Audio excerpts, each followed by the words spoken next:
We all have our pet projects. Maybe it's a vegetable garden or a needlepoint pillow. That's the norm for most of us, right?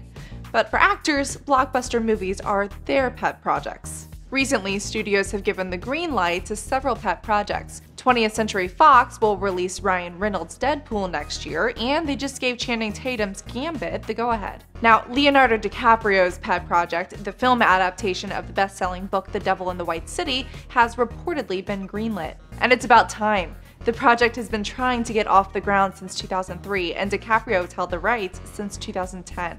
DiCaprio will play Dr. H.H. Holmes in the nonfiction film. Holmes is a serial killer who is assumed to have killed anywhere from 27 to 200 people in Chicago during the World's Fair in 1893. Holmes built his World's Fair hotel, better known as a murder castle, where he gruesomely murdered primarily women using gas chambers, acids, and chloroform.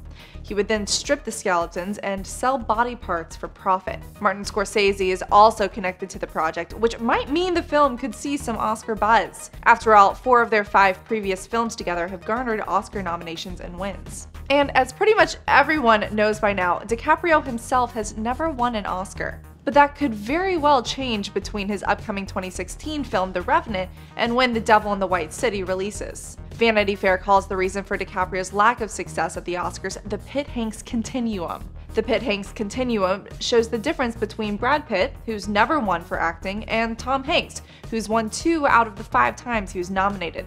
Basically, Pitt is the cool guy. You know there's something mysterious about his character, but he doesn't let you in. Hanks, on the other hand, allows the audience to understand what it would be like to be the character. For example, Matthew McConaughey used to play the cool guy in movies like How to Lose a Guy in 10 Days. When he shifted to more serious, less cool roles, like in Dallas Buyers Club, he won critical acclaim for the emotion he brought to the character. DiCaprio also generally plays the cool guy. Whether it was Jordan Belfort in The Wolf of Wall Street or Jay Gatsby in The Great Gatsby, the character has always had an effortless appeal. Both of his upcoming movies are darker, less cool, and have him in more character-driven roles, which could be enough for a successful Oscar campaign, but only if DiCaprio fully transforms into the characters. For Newsy, I'm Lexi Hamasfar.